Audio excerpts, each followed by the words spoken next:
do me a favor and confirm Mhm. whether or not it's live on your channel. I am live, sir.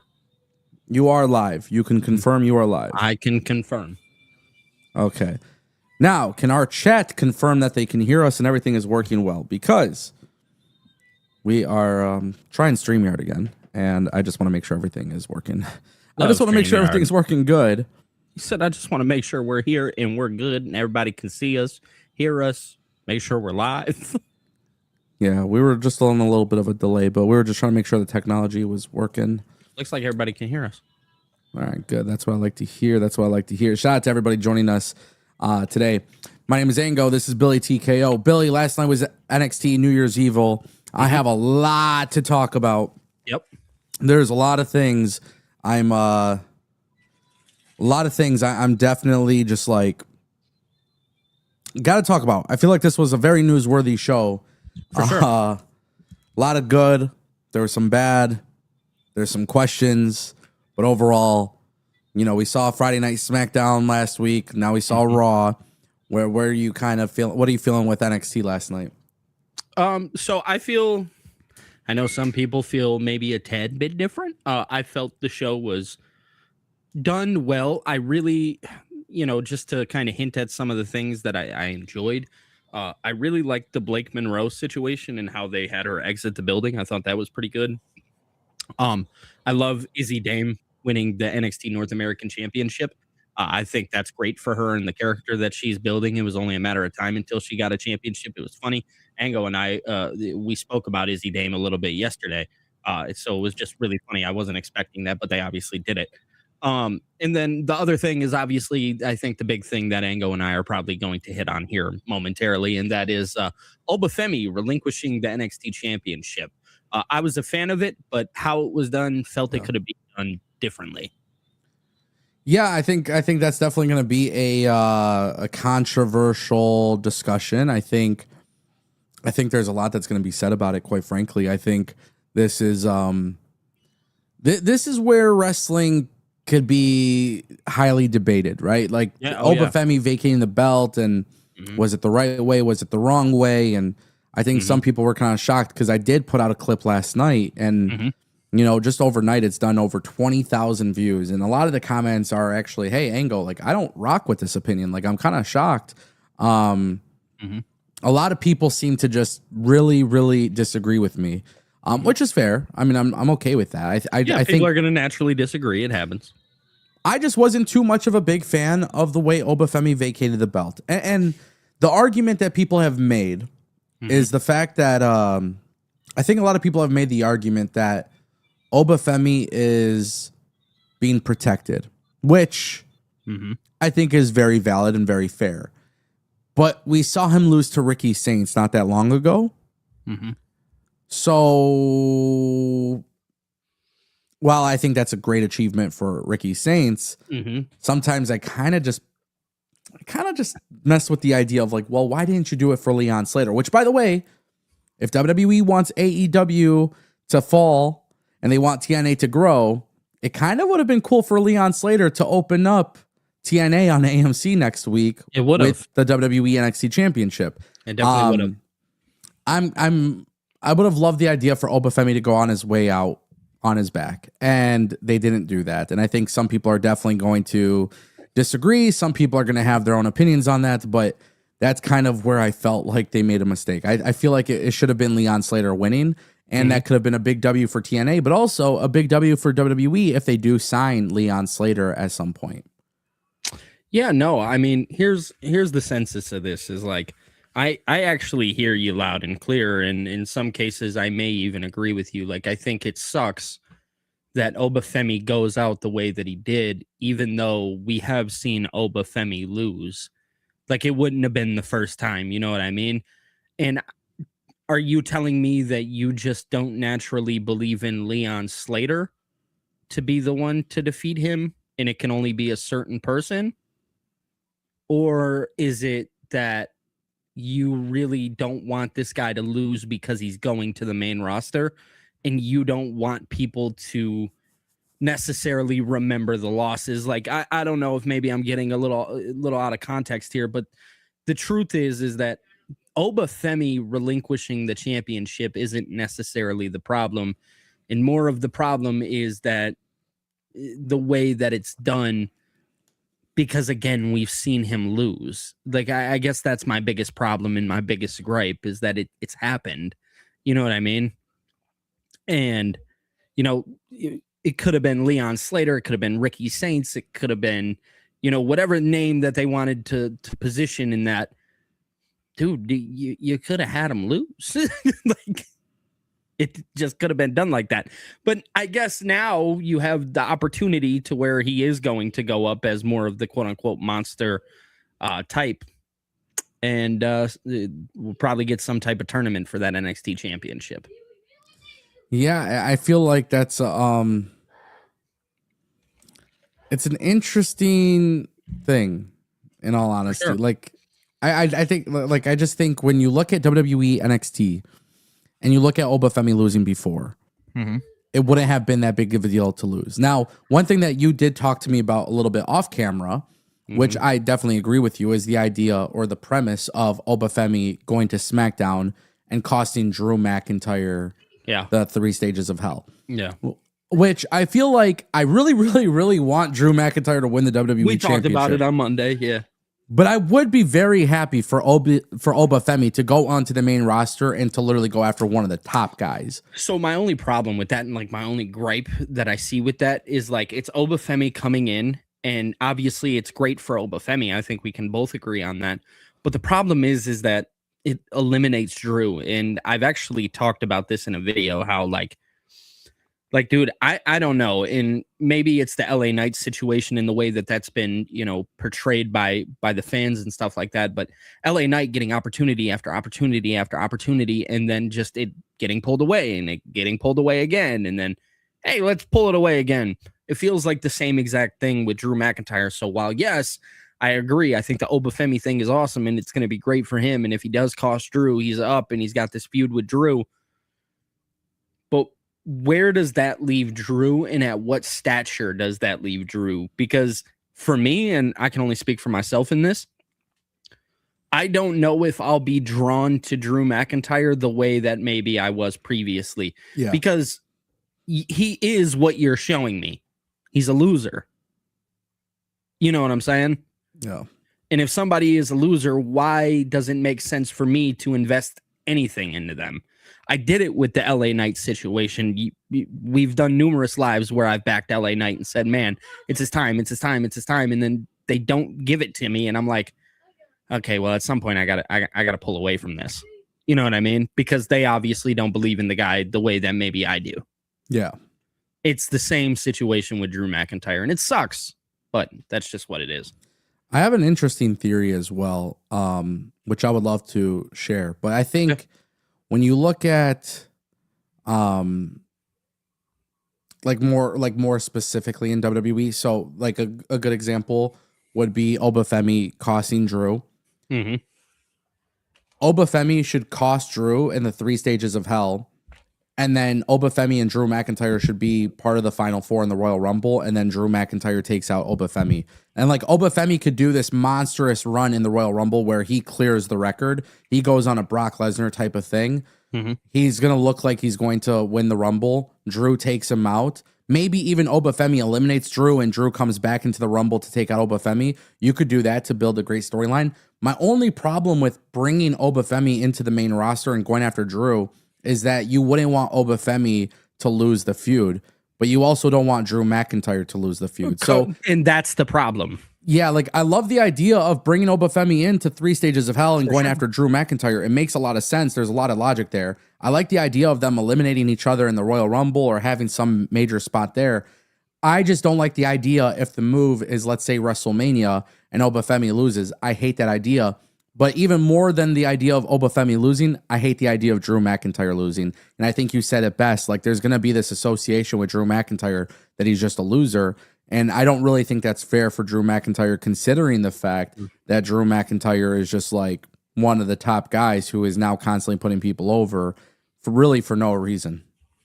Yeah, real fast. And this is just like a theory. It's obviously nothing like real. I'll be quick because I know we got the super chat up. No, you're good. Nats fan mentioned in the chat, he said something about Drew wins, Cody heel.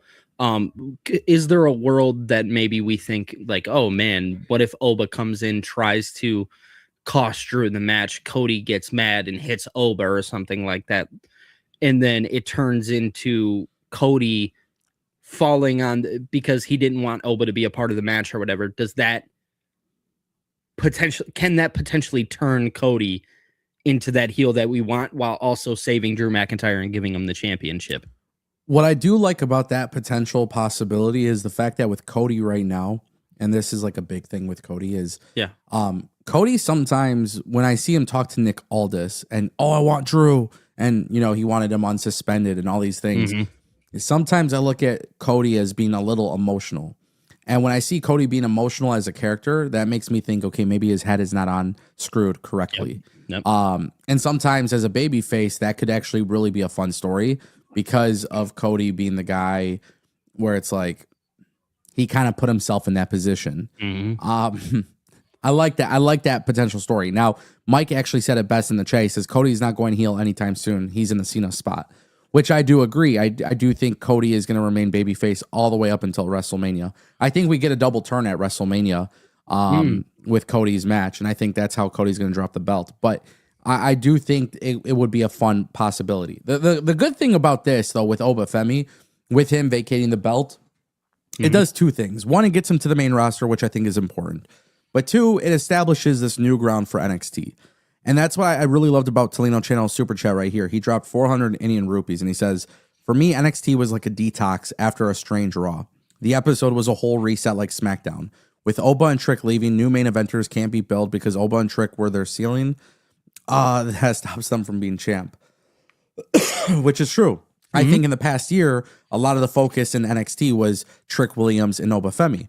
And if you look at NXT last night, Oba Femi vacated the belt, and then what do you know? We have Tony D'Angelo in the crowd eyeing the NXT championship. Yep, that was really cool.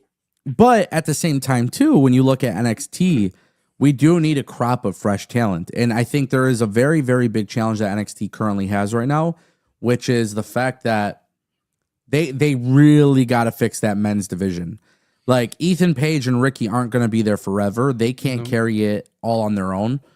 I know some people in the chat have mentioned Miles Bourne. I think Miles Bourne's a great talent, but there's just certain things, like when it comes to TV, and we've talked about this for over a year, and it's been one of the main criticisms that I've had for NXT, is that they have not done a good job of building up that men's division to the point where there are suitable people up there.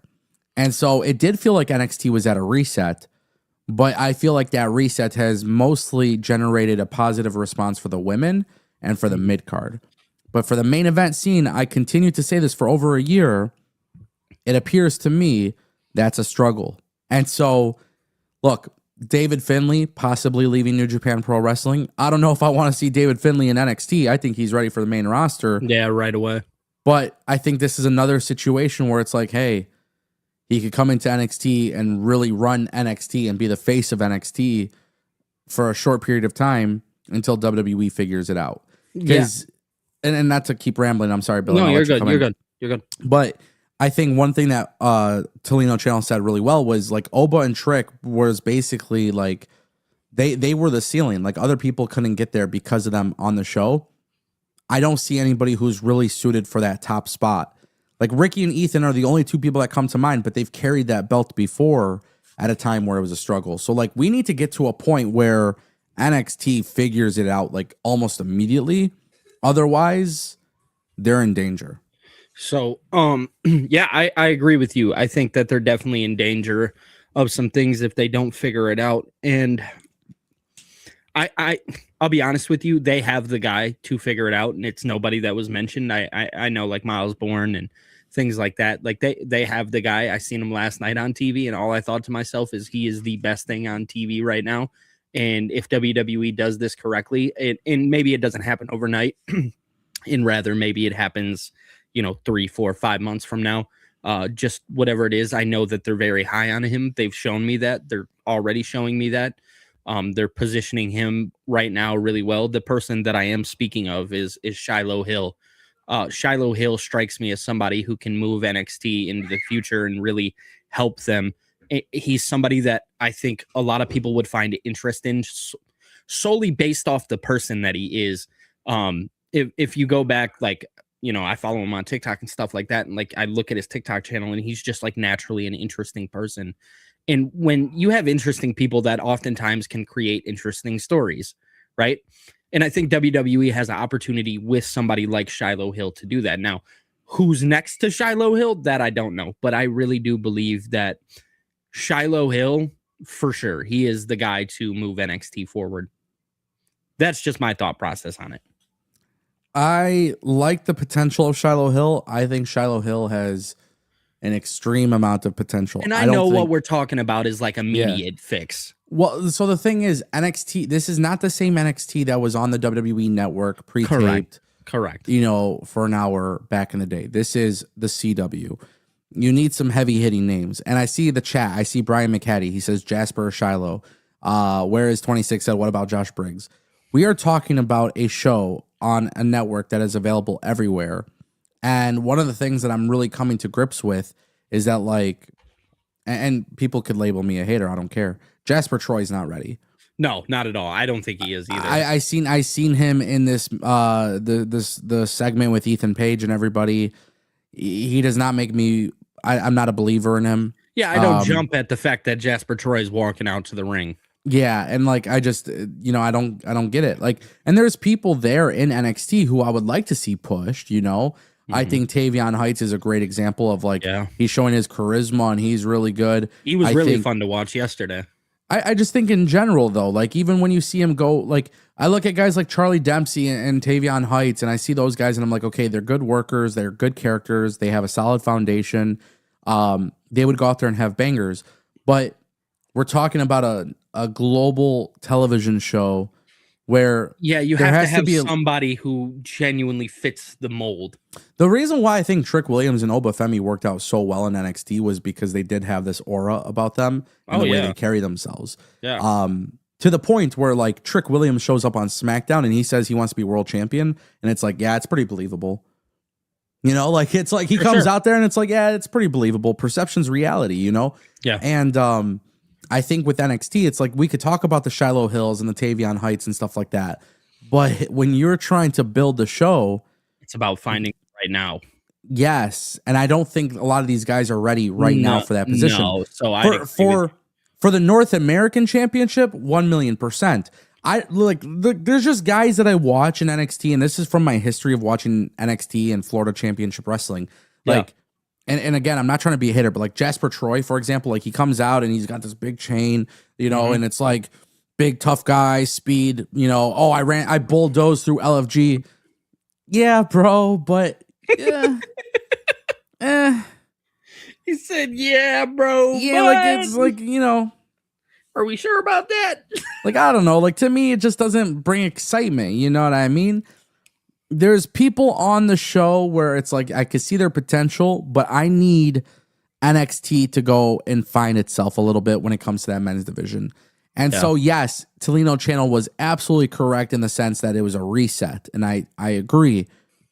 But we need to find, and I think WWE kind of has an opportunity with some of these guys from the UK they're bringing in. Elio LaFleur had his vignette. Oh, man, that was great. The French great vignette. They showed the footage from AAA. Yeah. I like his name. I like that they kept his mask. Eagle Blanc, when he was in the Indies in the UK and Progress and stuff like that, like he was awesome. Now we're going to see how it transitions to NXT. Brother, I'm going to say it. And for the women, shout out to the women because they've got it figured out. They figured it out. WWE has figured out the let's just call it what it is, because I don't think this is really controversial to say. I think the women in NXT are better than the men. And bro. I think if you look at the women in NXT, the way that they're being developed, I mean, Kendall Gray comes in and she's ready for the main roster. She's ready to main event a WrestleMania, bro. Jada Parker, absolutely great. Lola Vice, absolutely great. Izzy Dame obviously has a little bit more work to do, but her progression has been incredible. Tatum Paxley's progression has been incredible. And I look at the men's division and I'm like, I don't see a lot of that in you. I don't. And I see it with these Evolve guys. Like Sean Legacy is great. And, tonight he's fighting for the Evolve championship against Jackson Drake. And Yep. I would like to see him win potentially. But I don't think Jackson Drake goes into NXT and becomes this big deal. There's just a lot of guys in NXT. I don't see WWE developing the men at the rate that they're developing the women. And quite frankly, I think the women have transitioned from collegiate athletics to pro wrestling far greater than a lot of these wrestlers. So can I be honest? Can I be honest with you? What I feel, and this is just what I feel in this situation. What WWE has done is, I feel like with the women, we have people that we're talking about like Lola Vice, Kalani Jordan, Thea Hale. I mean, a lot of these women that I'm naming, a lot of them have that collegiate background. You know what I'm saying? And a lot of them oftentimes are really good performers. And that's why the women perform so well, in my personal opinion. It's because they have a lot of that collegiate background. And WWE is really focused on that collegiate background with the women. When it comes to the men's side of things, we have to take a look at who is sitting there right now. And I think it's a feeling. It's a feeling more than it is anything. With the men, they're bringing in established stars. Look at Ricky Saints, look at Ethan Page, look at Joe Hendry. And I'm not saying that every star is established or whatever, but a lot of them have a pro wrestling background. You know what I mean? They wrestled on the indies or whatever the case is. A lot of them have that. So I think what it is you're seeing a mix of what WWE does to mold a person versus this is what I did and I'm having to learn the new style. Yeah. Does that make sense? And I think that's what separates the men and the women. And that's what I think is holding, truth be told, some of the men back versus the women. When you look at the men's class that they currently have, and you compare it to 2014, 2015, they get on absolute shit on. And I think for WWE, their strategy should be, hey, let's sign David Finlay. Let's sign some of these people from whether it be AEW or doesn't matter where you come from. Go after them. Go after them and save the NXT men's division. Let's just call it what it is. It's a struggle. It's a real big struggle for NXT. And the sad thing is we have talked about this for over a year. Yeah. My opinion has not changed in over a year. NXT is the most consistently well-booked wrestling show that exists in professional wrestling. Hands down. Shawn Michaels honestly should be Booker of the Year. He won't be, but he should be. Yep. And consider that a hot take or whatever it may be. I don't think it's hot. I think you're right. I think we just saw S4G Kata brought this up too, and he's like, hey, EC3, he just left NWA. I don't think EC3 would be great for the main roster, but I think for NXT, he can do the Shawn Spears thing. Shawn Spears doesn't need to go up to the main roster, but Shawn Spears is such an important name on NXT that really helps the show. Especially not only on screen, but even backstage, obviously. Right. Yeah, exactly. These are obviously older people who have a lot of time in the business and stuff like that. You do the same exact thing. I like the EC3 thing. I think that makes a lot of sense. But it's time to make some changes. Tolino Channel followed up with that super chat for 100 rupees, and he goes, maybe the 2026 breakout star will be Miles Bourne. Maybe Ethan's ego gets injected into Bourne and creates a heel. Also, Sean Legacy gets more exposure. And look, it's not that Miles Bourne can't be the guy. It's not that Sean Legacy can't be the guy. It's not that Shiloh Hill can't be the guy. But we are not talking about... We're talking about a show that, by the way, that is expected to go and leave the Performance Center even more in 2026. Yeah, because they just announced it. You gotta sell tickets. You gotta sell tickets, and you gotta get TV ratings. And those guys are just not ready for that position to carry the brand on their shoulders. And it's not a personal attack on them. It's just the truth. Like, the reality is, like, Obafemi and Ethan Page and some of these guys, they're able to be in a situation where they've been groomed for that top spot. It's the way they've been booked and the way they've been handled, and that's kind of allowed them to get to that point. So for me, WWE kind of has this problem But WWE, this problem is reflective on the idea that WWE wasn't preparing for the men to be in a very big spot for when some of these call-ups happen. Because Ethan Page and Ricky, what do you do when they're called up, when that happens? What is the solution to that? What do you do? Right now, they don't have a solution. Right now, there is no solution. I mean, I'm gonna keep in line here, and I agree with you on the David Finlay thing. I think he comes and helps. Obviously, he's somebody who's established, and don't get me wrong, they still have Ricky Saints right now, and I think that's going to be a way that they try to move those tickets. That's what they're gonna. If I'm being honest with myself, I mean, here's the thing: are we gonna keep Ricky in NXT for another year? That's the question that we have to ask. Because if so, then yeah, go on the road. I think Ricky will help. But if you're gonna call Ricky up in 4 months, before or after WrestleMania, whatever the case is, does it really make sense? Because right now, him and Ethan Page. I mean, let's call it like it is. Him and Ethan Page are all that they really got when it comes to the main event scene.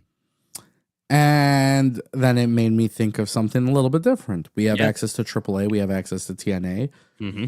So, well, obviously we know TNA is not going to win a belt from NXT because WWE just doesn't do that. Nope. Terrible. I think it's very, very, very odd that we haven't seen Vikingo come to NXT and have a run. Very odd. But why not build like a super indie on NXT mixed with the collegiate athletes? Bring in David Finlay, bring in Vikingo, bring in some of these guys, sign them. Hey, War Dogs potentially leaving New Japan Pro Wrestling. Drilla Maloney. Yeah. Last night we're seeing OTM in a tag team segment backstage. Mm-hmm. Joe Hendry's talking to them because he's got the match with Dion Lennox next week. Yep. Oh, and don't even get me started on Joe Hendry. He's with his character and the way he's positioned on NXT. I do not want to see him hold the NXT belt.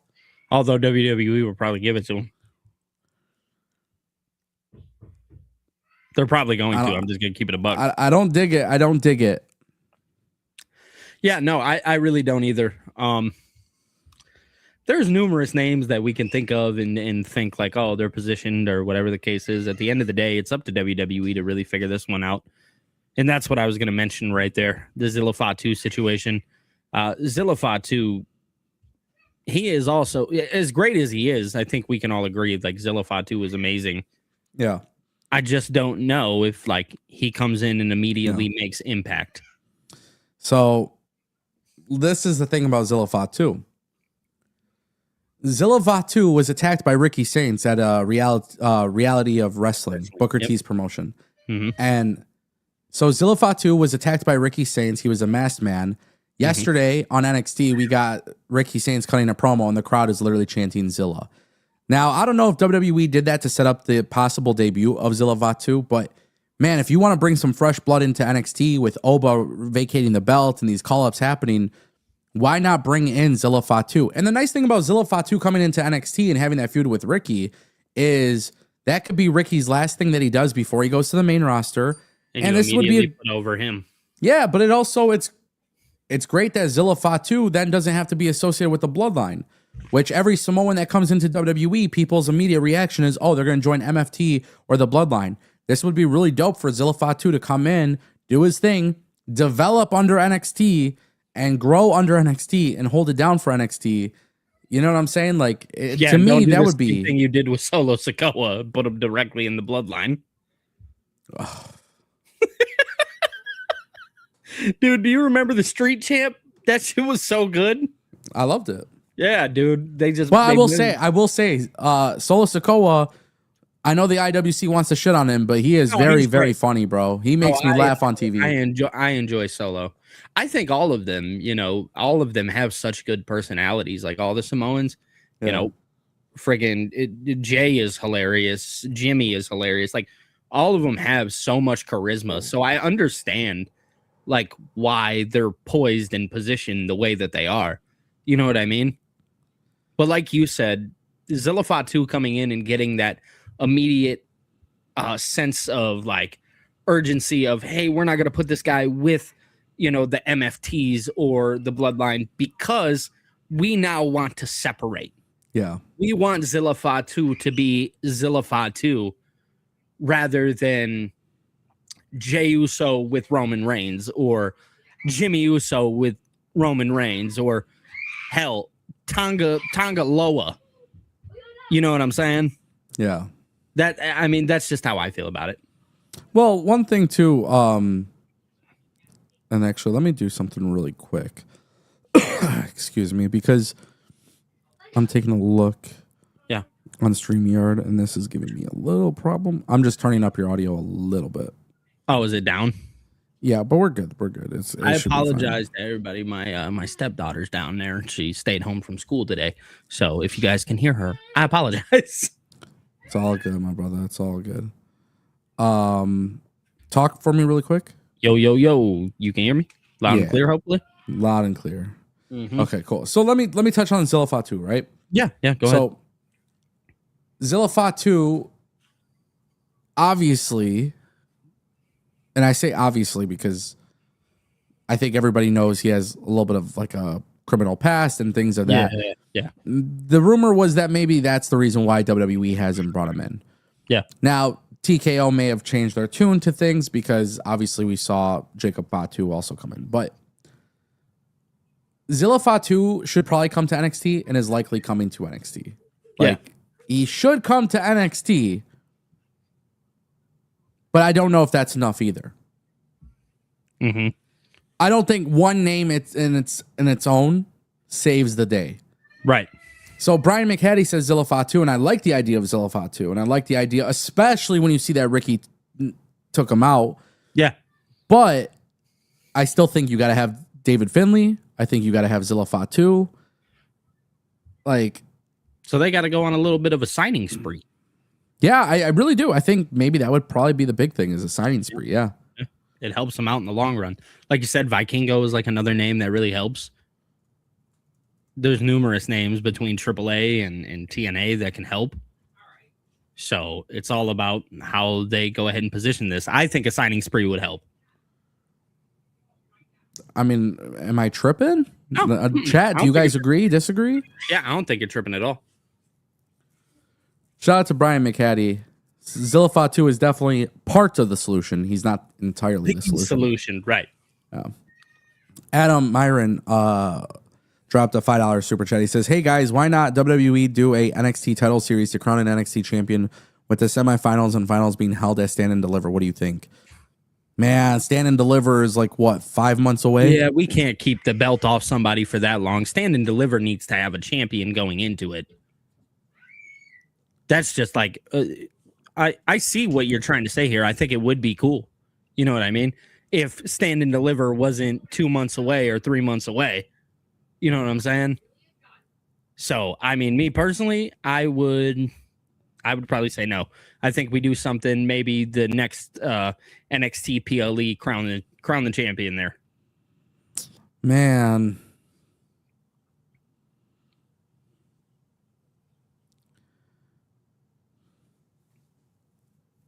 What you thinking? I like the idea of them doing the tournament. I like it. Yeah. Mm-hmm. It sounds good on the surface.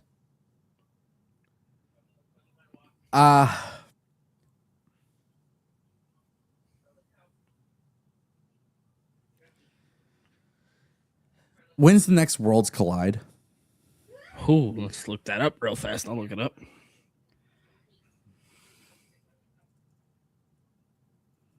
I don't think there's one that's been announced.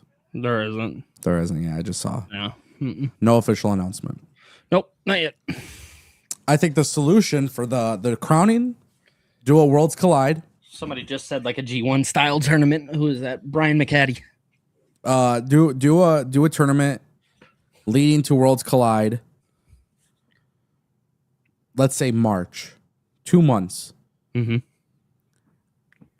TNA talent, AAA talent, Evolve talent, Pro Wrestling Noah talent, main roster talent.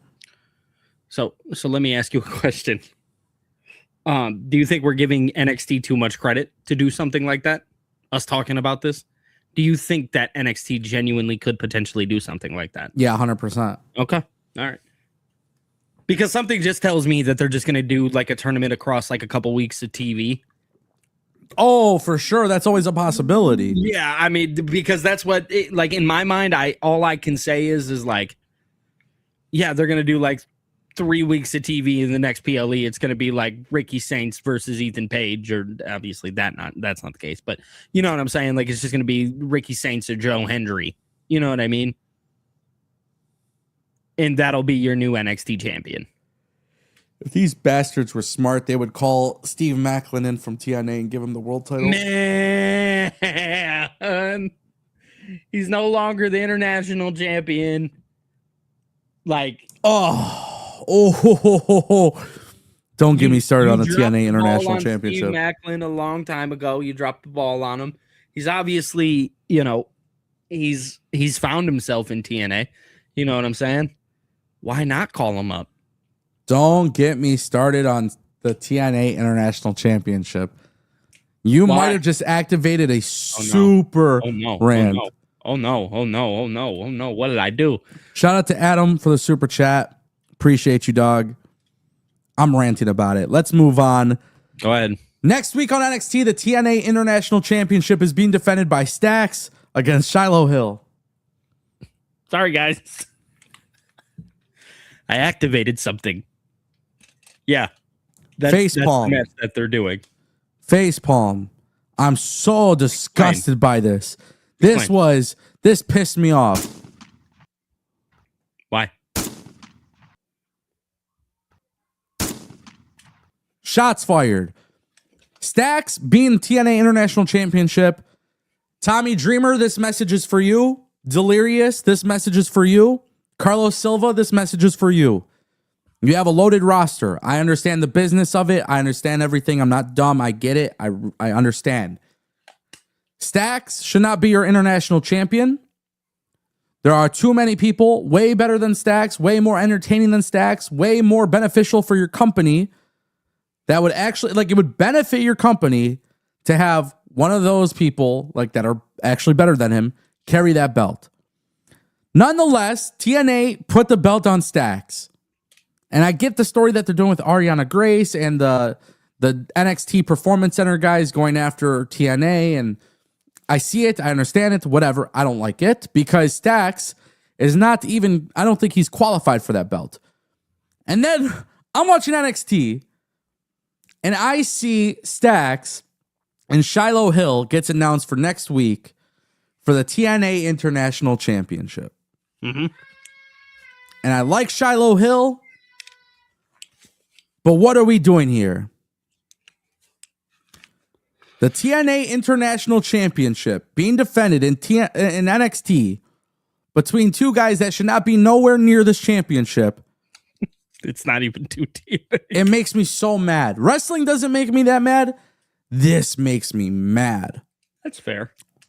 This makes me so mad. When I see, by the way, where it really pissed me off was this is a segment where all these guys are coming out basically claiming that they're going to be the next North American champion. Yeah, that's what it felt like in the beginning. And then, by the way, hey, next week, brother, we go to the TNA International Championship. Nah, not good enough for me. And I really think TNA dropped the ball when they gave Stax the belt. But more importantly, I think what really pissed me off more than anything was the fact that this happened, right? Mm-hmm. This happened, and then the title match that we get next week is Shiloh Hill versus Stax. Yeah. Y'all want to know why titles lose credibility? Why is because that? of bullshit decisions like this. Yeah, it's true. I hated this part of NXT. Yeah, I mean, it's not a lie. You're not lying about it. Steve Macklin was a TNA International Champion that you could be proud of. Yeah. TNA has partnerships. They obviously work with WWE. They work with AAA. Mm-hmm. This is a company that can easily bring in talent for the International Championship. Yeah. I don't know. I don't get it. I don't know why. I'm dumbfounded. I'm puzzled. but I can name like 30 people who could be TNA International Champion. There's numerous people inside of TNA. Jake something. Yeah, dude, so many names that could have used that and used that to their advantage. You know what I mean? To move them up the card a little bit in TNA, especially with TNA going to AMC. I don't think we need to have Shiloh Hill, who, and again, I know I just praised Shiloh Hill through the moon because I really do believe in the guy.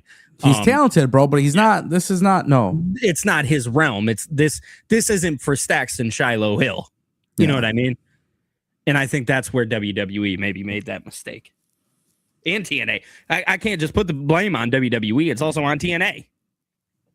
But then Leon Slater couldn't win the NXT championship, bro. That's like, what are we saying. doing? Is this a one-sided? At least when it comes to championships, apparently this is a one-sided thing. Yeah. Poopy. Big poop, brother. I'm not happy about it. I'm not happy about it. I'm not happy about it.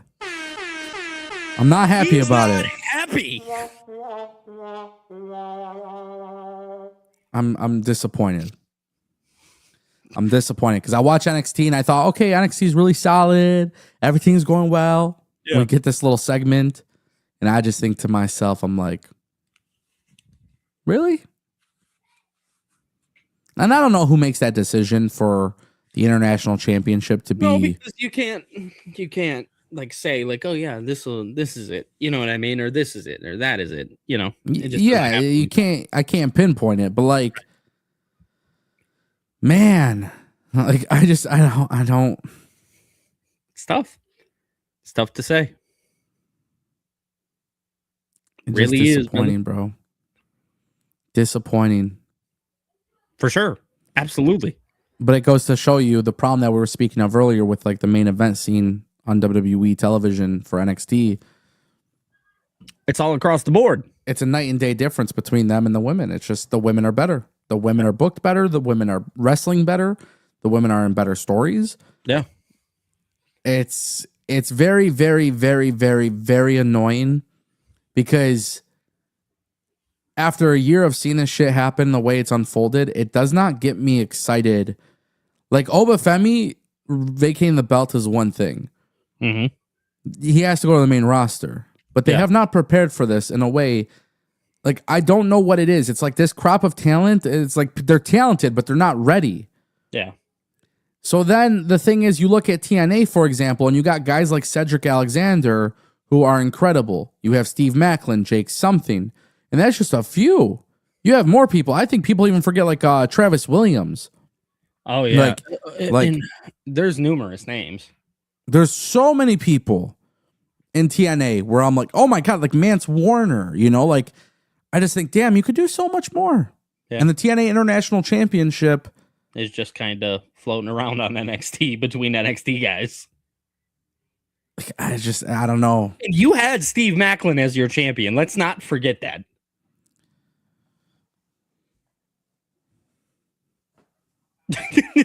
just need to put that out there, dude. Yeah, I get it. What a time, brother. What a time. Terrible. Boo boo. Lord. Oh, NXT. It still falls under the same thing. It's a lot of the main event problem. It's a great show, best consistently booked show, but it falls under the same category that we've been talking about literally on this YouTube between both ours for the last year. And it's that it's a main event problem. It's so funny because some of the things that we talk about with NXT, like with WWE and wrestling in general, it's like, man, things are like, they need some excitement. Yeah. And NXT starts off hot with the Blake Monroe angle with Thea Hill. Yeah. Mm-hmm. And then it leads to Blake Monroe being banned from the building. It was great. Loved it. And she's obviously going to the main roster. WWE's pivoting. Yep. And you just see this excitement that's in this division. And it all stemmed from a botch, you know? Mm-hmm. I see that in real time. And then I get so disappointed.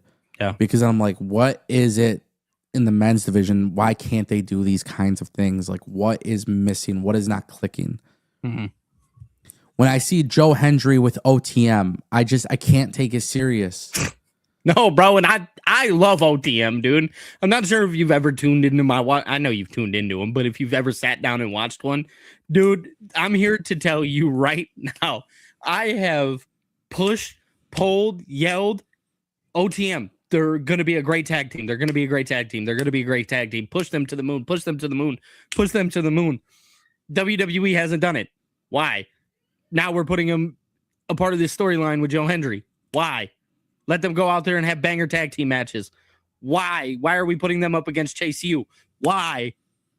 I get hot about OTM, dude, because I genuinely like them two dudes. They are amazing. Dude, they're sick. They're awesome. I don't take it serious with Joe Hendry. Exactly. That's the problem. It's just not taken seriously. And it's because Dark State is such a big problem for Joe Hendry next week when he goes up against Dion Lennox or whatever.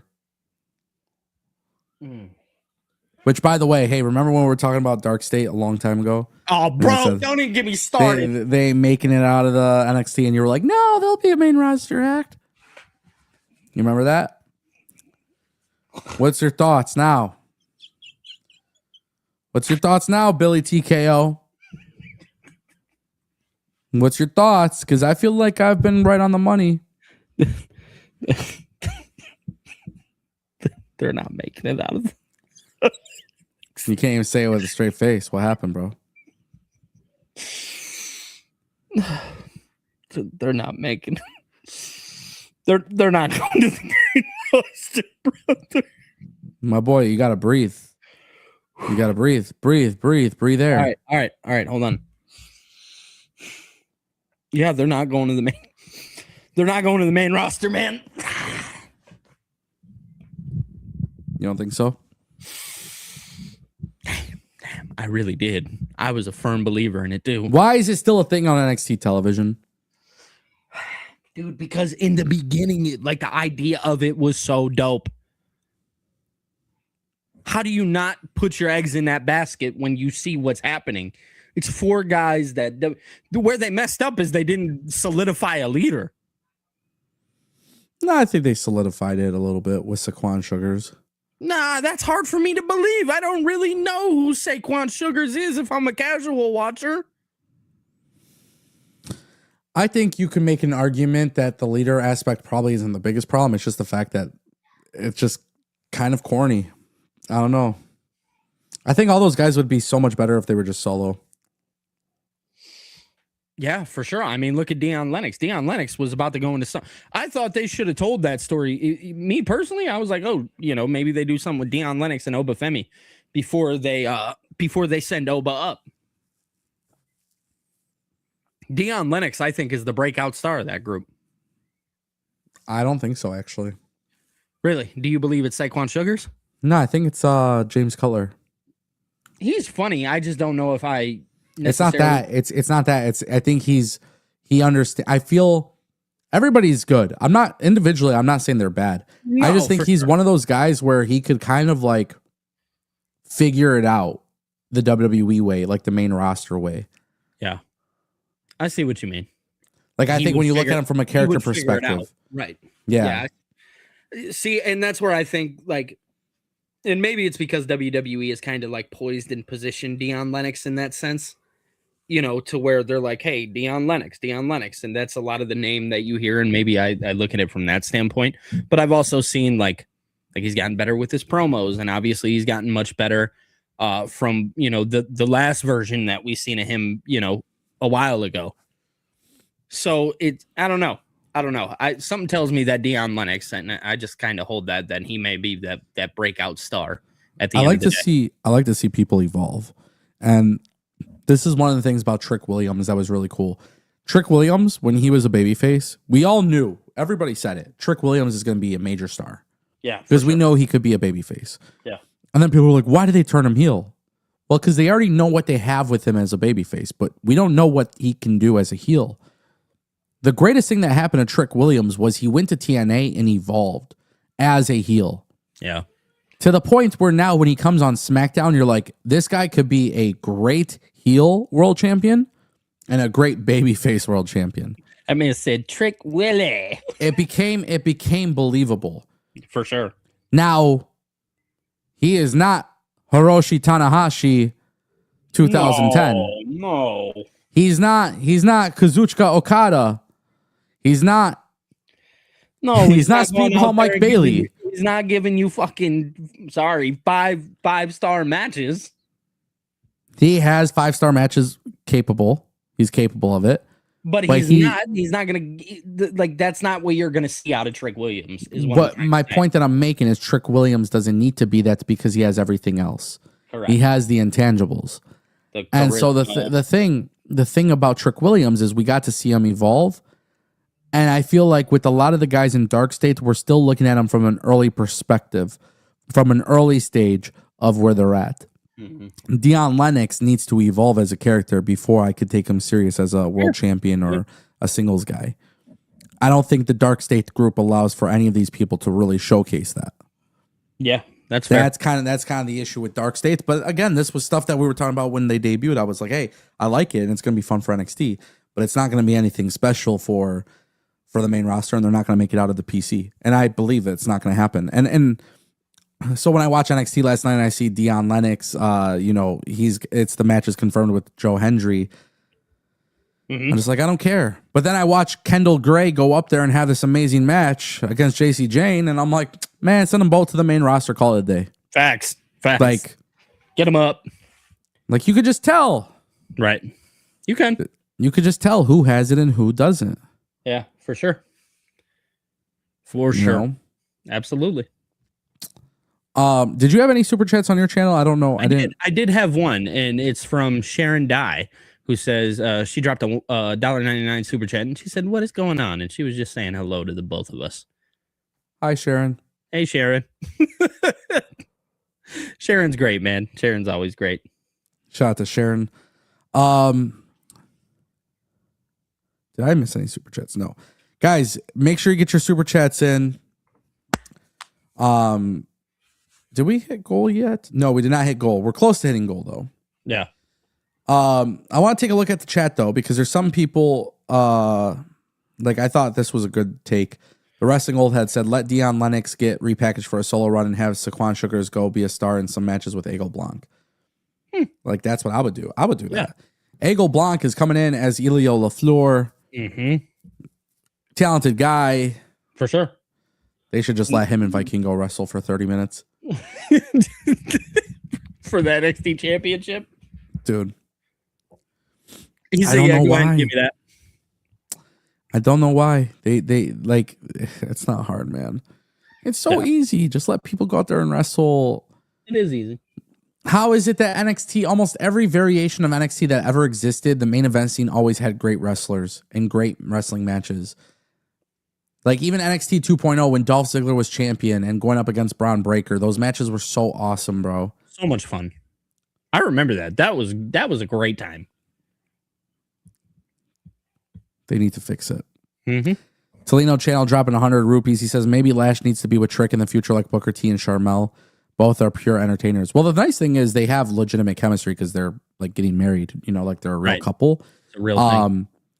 I like the idea sometimes of pairing up real couples on television, especially if their characters align. And with Trick being a heel, Lash Legend being a heel, it's kind of fascinating. They go to hand in hand.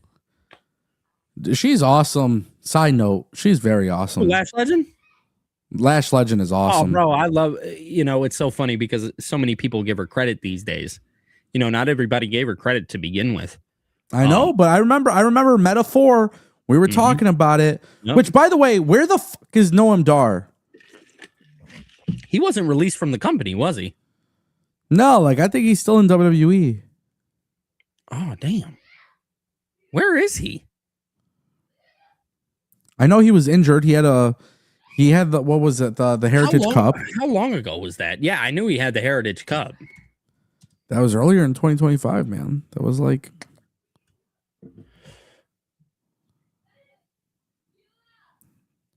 June 21st. June 21st. Yeah, he was forced to relinquish it. He was not released from his contract. No shot. I want Noam Dar back. Oh, the metaphor was so good. Yeah, we talked about him huge, and you look at Jakara Jackson now over in TNA. Yeah. And the work that she's doing there. It's amazing. You know what I'm saying? Yeah, I don't know, man. I don't know. Lash Legend is great. Love Lash Legend. I would love to see Trick and Lash on TV. It does fall back to chemistry. Chemistry is everything. Trick Williams and Lash Legend versus AJ Lee and CM Punk. Give it to me. Give it to me. Lash Legend didn't even win singles gold in NXT. Mm-hmm. Some people just have it in them, bro. And by the way, the stuff that she's doing with Nia Jax on the main roster, it's like it's working. So it is. I feel like NXT just has to figure out this men's division. It's the common thread. Blake Monroe goes to the main roster. She's going to kill it. She's got it in her. She didn't have to be in NXT. Yeah. A lot of people don't have to be in NXT.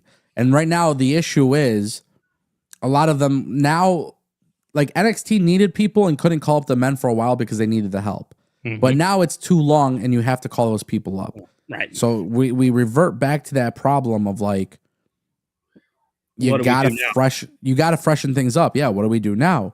Shout out to Toledo Channel for that super chat. I want to say Brian McCaddy, he dropped super chats earlier, but he dropped this. He said, what happened to Nikita Lyons? And Nikita Lyons is a perfect example of somebody who couldn't figure it out. She was on TV last night.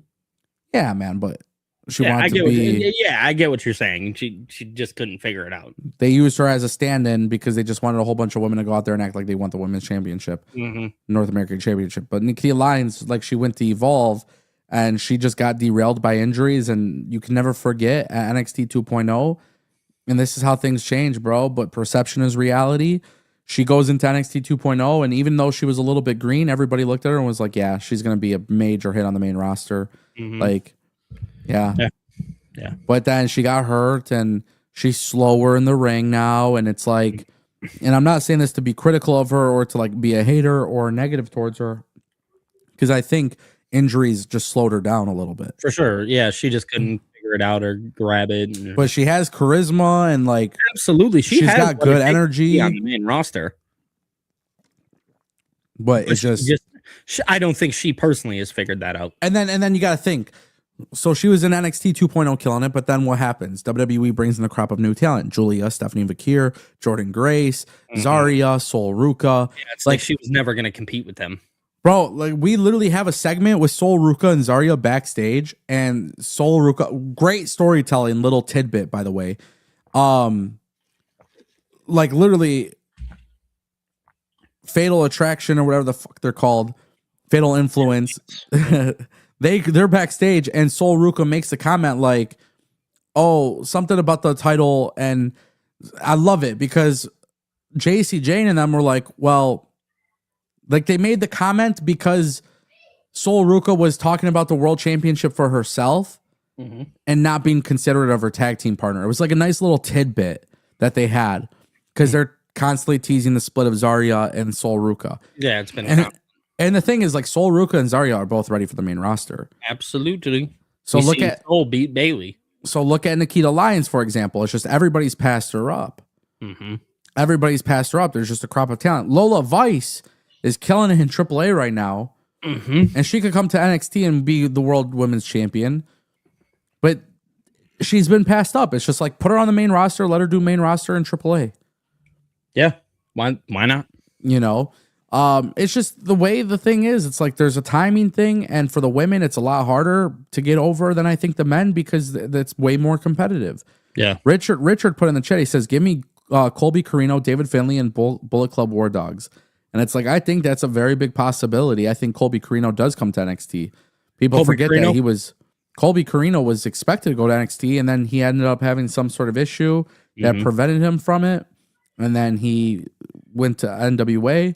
And now WWE is interested in bringing him in. So is AEW, and we'll see what happens. But Like, bring in Colby Carino, bring in some of these guys. You just got to have some fresh blood. It needs it. The show needs it. We're in dire need of it right now.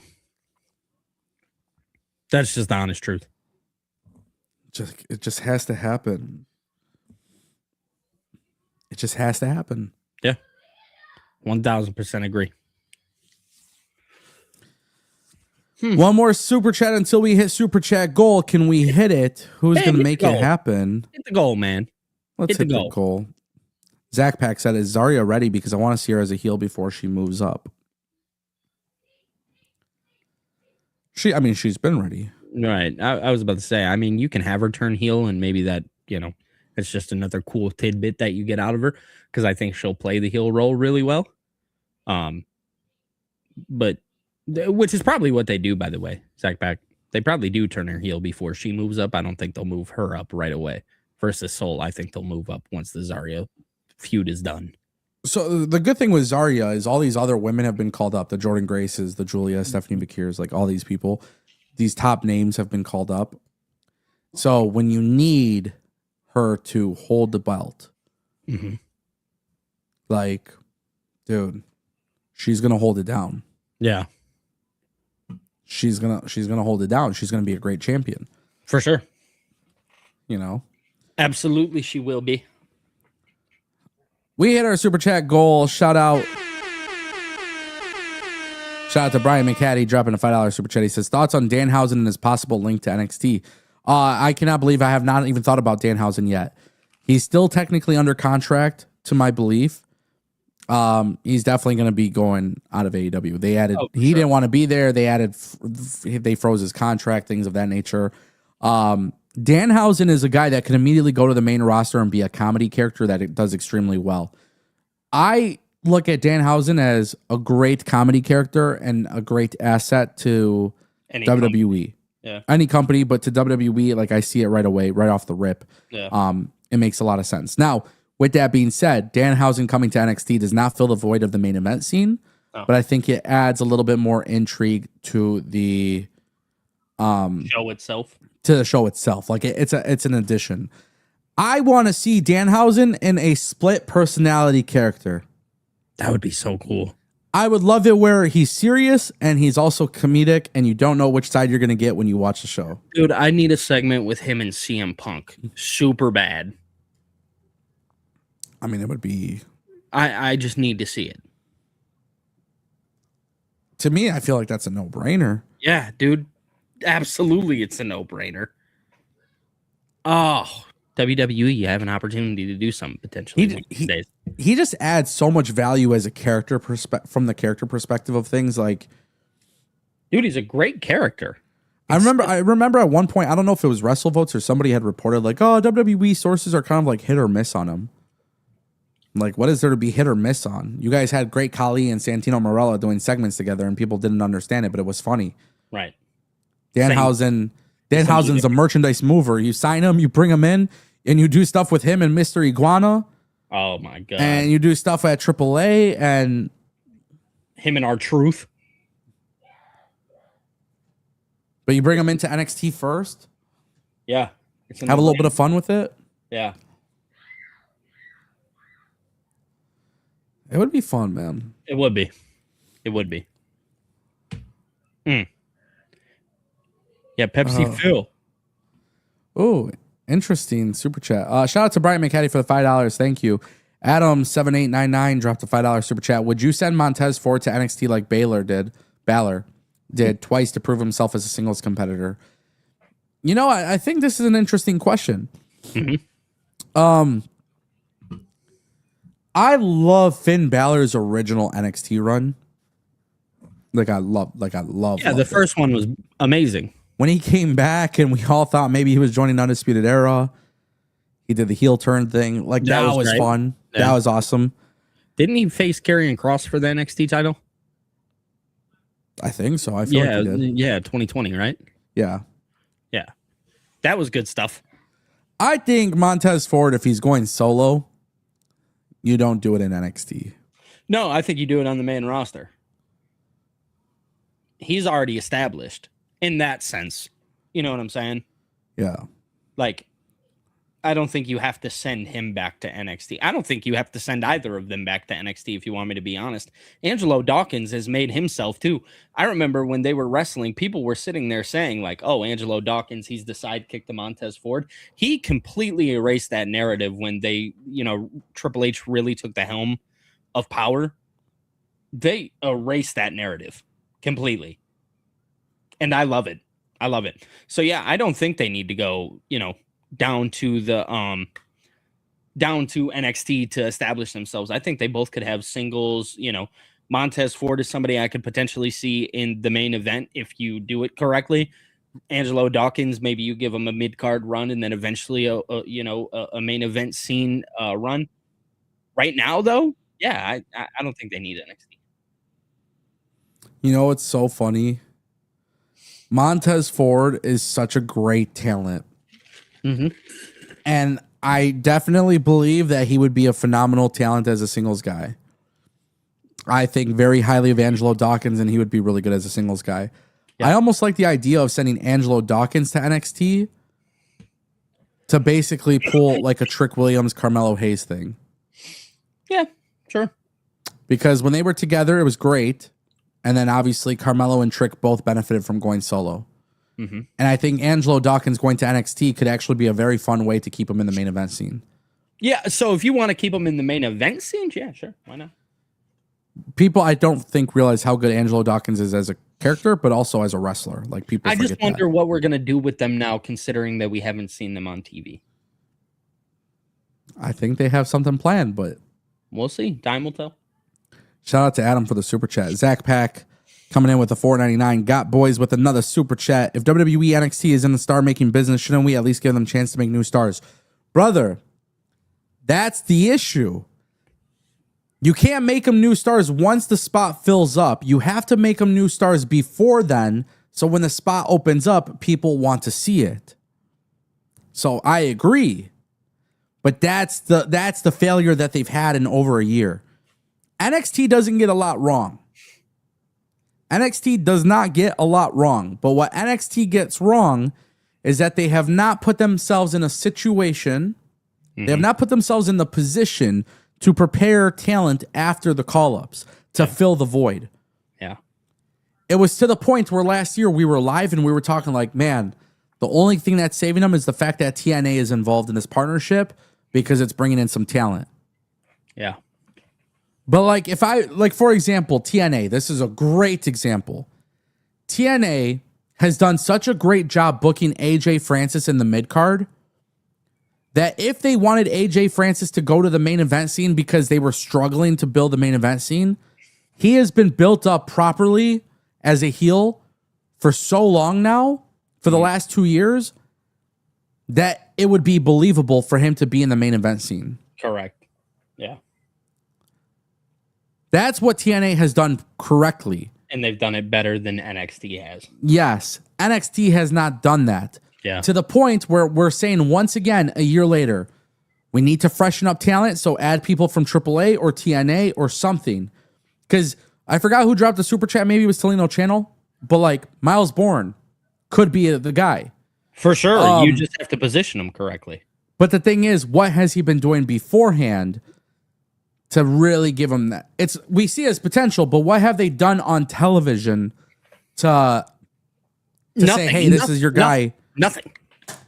Okay, for example, when you watch Raw and SmackDown, before Gunther when he was Intercontinental Champion, we knew Gunther was dominant.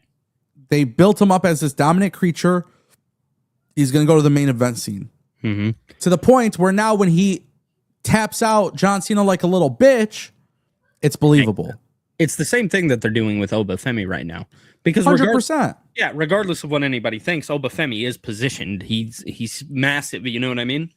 We know that he's going to go to the main roster and make immediate impact versus like we talk about somebody like Miles Bourne who hasn't really done anything up until this point. And now we're in the position of we need right now. And we're not going to get we need somebody like David Finlay, for instance, to come help. So that way somebody like Miles Bourne can do something of statue. You know what I mean? something that matters. And that's how we create new stars. Sadly, they had the opportunity to do this. They had the cycle. You know what I mean? We had talked numerous times about how great NXT, it's amazing. It's amazing. The women, they're doing great. They're doing great. It's always been this problem of the men's main event scene. It's because they're not funneling the right way. And it's weird because you're doing it with the women, but you're not doing it with the men. Yeah.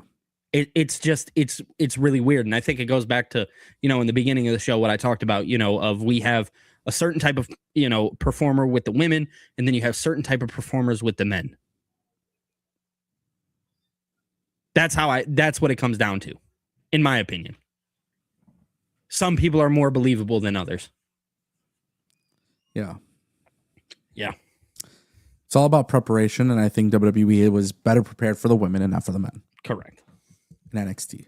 Correct. Now on Raw and SmackDown, that's Different not a story. problem that exists. Yeah, different story. It's not a problem. Yeah, it's not a... You got to think people up there, they're more established, longer time in the game, whatever the case is.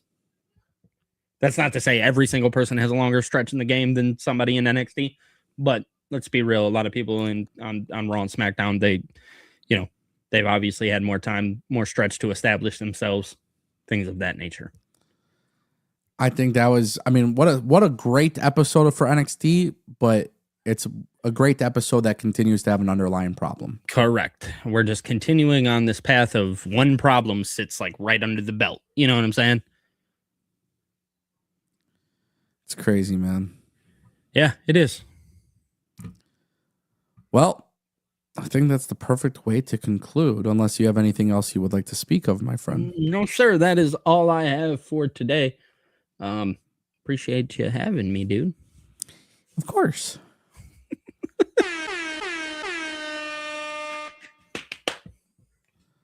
What other effects can I use? I don't know. I don't use this enough, but... Book better. Oh, hit that button again.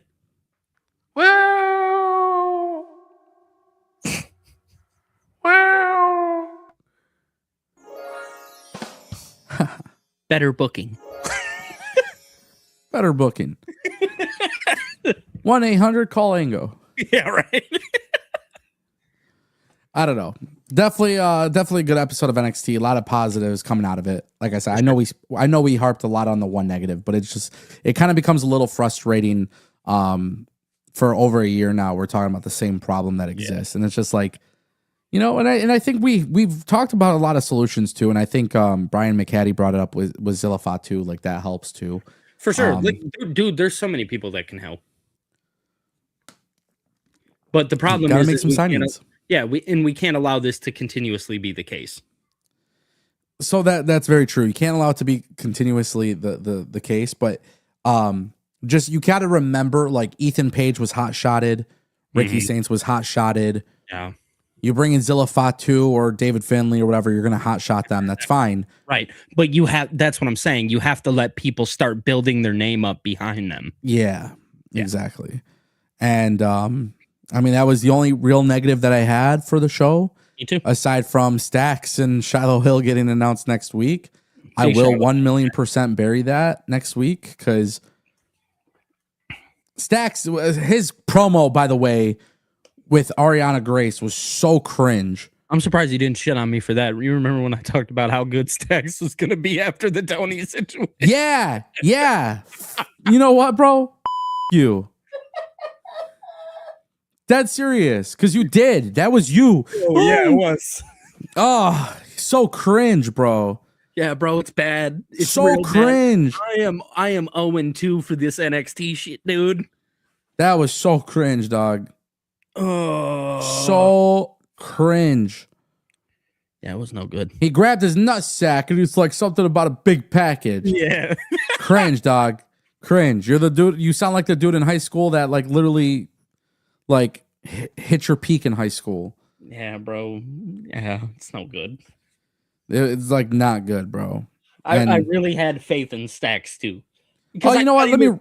I thought he was going to be the leader of Dark State. Yeah. Good thing that didn't happen. Dark State. Can I tell you another thing? I just thought of something else to ramble on. Can I do it? Go ahead. I don't give a what anybody says. I'm going to start censoring myself. All right. Good man.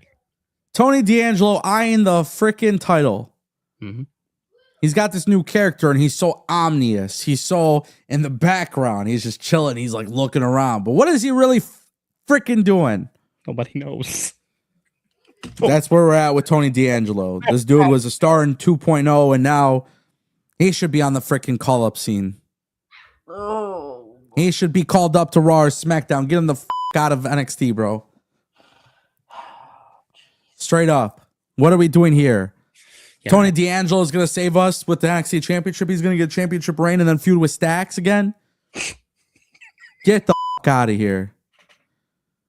Yeah, they're going to have straight up bullshit. They're going to have a crowbar match. No, man. It's just so dumb.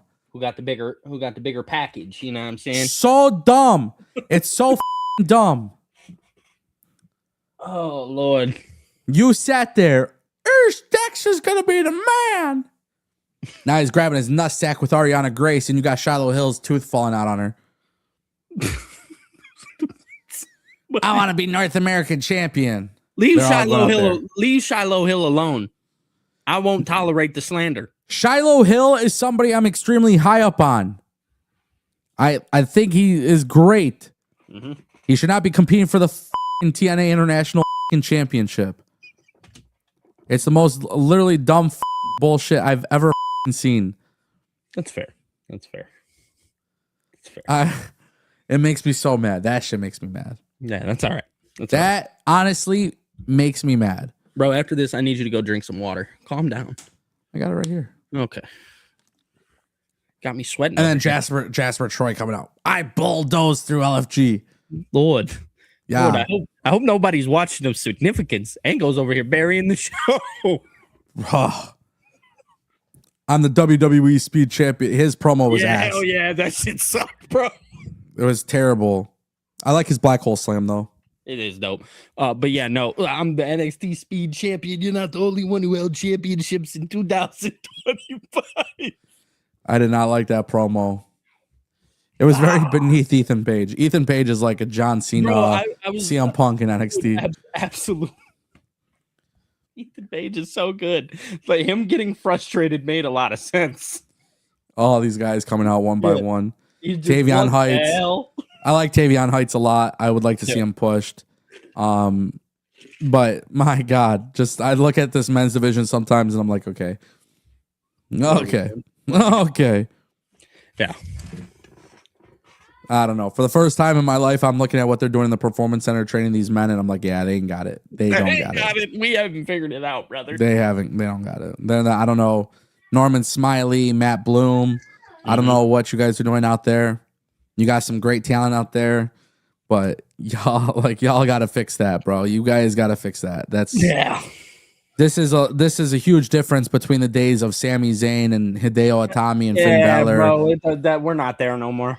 We're not there. And listen, the way WWE developed talent at one point, I mean, they still develop talent very well, but the way they developed talent at one point compared to what they're doing now, something is just not clicking. There's and it's not pissing in that water over there in Orlando, Florida, apparently.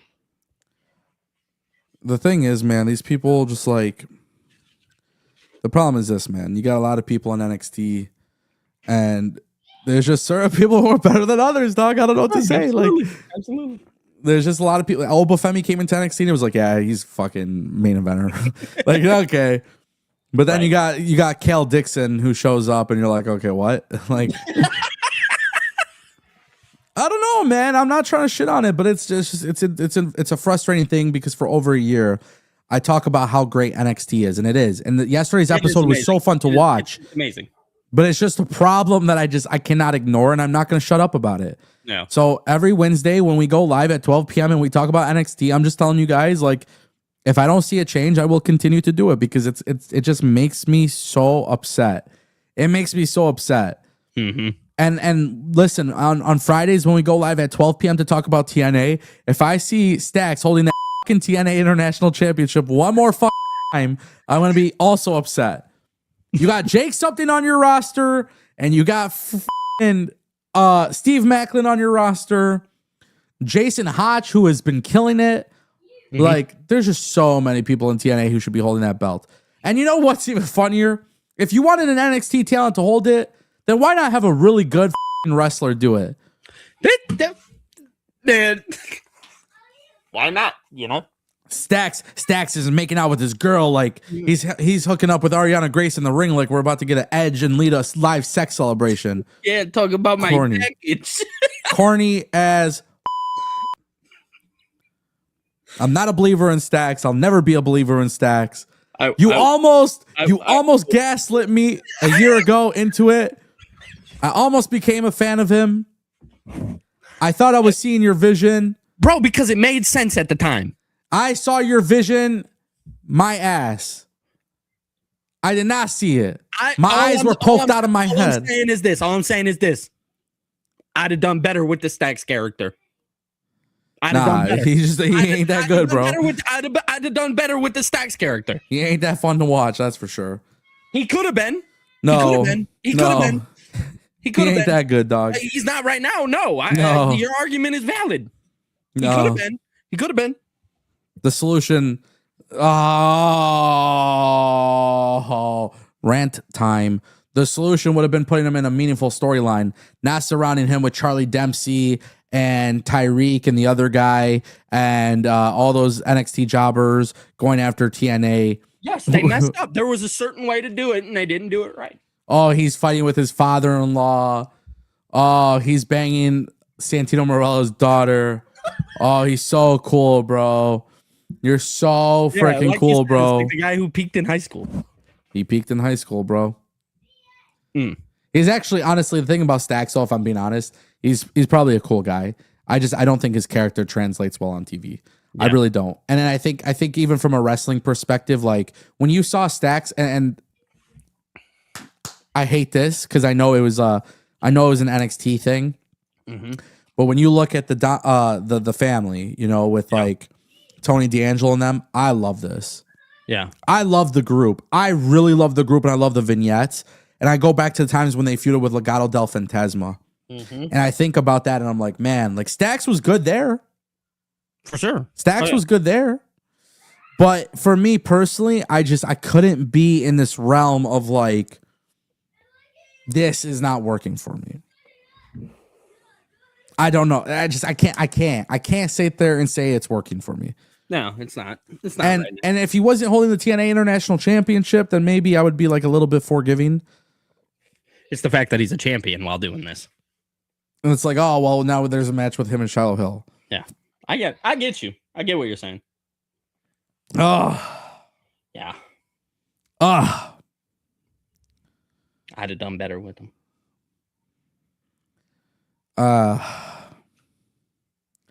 Tonight is AEW Dynamite. Yes, sir. Let's take a look and see what they've announced for tonight. Woo!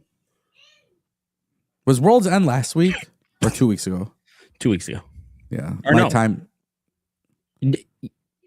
Was it last week? I thought it was 2 weeks ago. It was.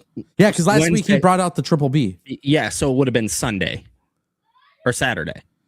My time thing has been screwed up because when you're planning a wedding and you're watching wrestling and you're producing so much content. Yeah, guys, Engo is so busy. I'm just a busy guy. Busy guy here. You know, the thing is, everybody's going to be like, oh, like, always invested everything from the channel. So when people drop super chats or whatever, I always invested back into the channel. I bought the DJI mic, whatever, things like that, you know? Yeah. But like now that I'm paying for a wedding, guys, when you drop a super chat, you are single-handedly funding my wedding. So the thing is, obviously I'm hard at work, but I've been enjoying wrestling a lot more because I don't know what it is, but like I'm not going out as much. Like it's cold out. We were talking about this. It's like when the winter comes, it's like I get to sit down, watch wrestling and enjoy it more. And I actually have been enjoying wrestling a lot more. So it's funny, like it's cold as hell in Michigan. I'm planning a wedding. Life is chaotic. I'm working hard. The last thing I want to fucking see is Stacks grabbing his nuts, talking about a big package. Ooh, look at me. I'm banging Ariana Grace. That's my guy. Brian McCaddy dropped $2. He says the only thing Stacks can beat is his. Oh my God. Brian, you do this thing with your super chats that we can't even read them. I can't be talking like that live. You're getting me in trouble. And you did this shit with the Tony Khan and the women's division over there. Oh my God, Billy, you remember those super chats he would drop? Oh, I remember, brother. Boy, almost got me in trouble. Brian McCaddy, I'm not keeping that super chat up on the screen, but thank you for it. Tonight's episode of Dynamite, we have a lights out match between Hangman Adam Page and Swerve Strickland versus Hook and Powerhouse Hobbs. We have an AEW Continental Championship eliminator between Jon Moxley and Shelton Benjamin. MJF appears live. ROH World Champion Bandito versus Ring of Honor World Tag Team Champion Sammy Guevara. Ooh, yeah. I miss Sammy Guevara. That should be fun. Yeah, everybody knows I'm a Sammy Guevara guy. Timeless Tony Storm versus Marina Shafir. Jungle Jack Perry and Jet Speed versus Ricochet, Toa Leona, and Bishop Khan. Willow Nightingale live celebration, and Jim Ross returns because they're in Oklahoma. This is actually a very nice lineup. For sure. Oh, yeah. AEW should be fun tonight. I know I'm going to tune in. I will not be live for it. I don't do... I watch this on my own free will, which I've talked about. Why? Talk about it with me. Why? Why do I watch it on my own? You're the biggest AEW mark I know, so. Oh, brother, shut up. No, it's true. You are. All right, hold on. I'm a CM Punk mark. I'll admit it. I don't care. Think it matters to me? It doesn't. I watch AEW on my own time. Why? CM Punk ain't there no more. Does me no justice. Ooh, what's everybody gonna say now? Dude, it looks good. The show looks good. I'm excited to see it. It does. I like that. I like the idea that MJF is champion. Makes me happy. Yeah. You should definitely watch the show because we will be talking about it tomorrow. I will be live. Watching the show. That's right, because AEW Dynamite reviews return to the Angle Show in 2026. Let's go.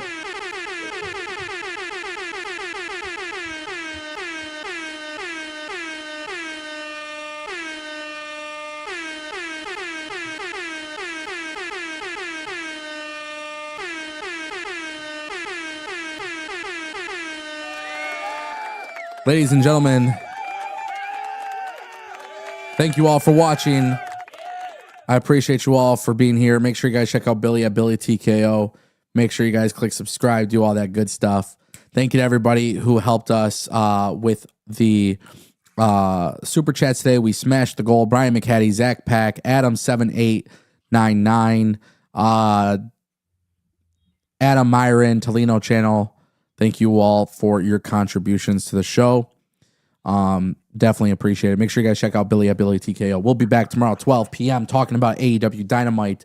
If you guys enjoyed this review, you are going to love tomorrow's review. It is going to be fun. And with that being said, ladies and gentlemen, we will see you guys next time.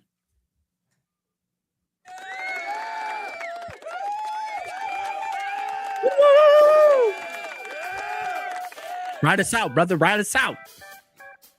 The Angle Show is live Monday through Friday at 12 p.m. Eastern Standard Time.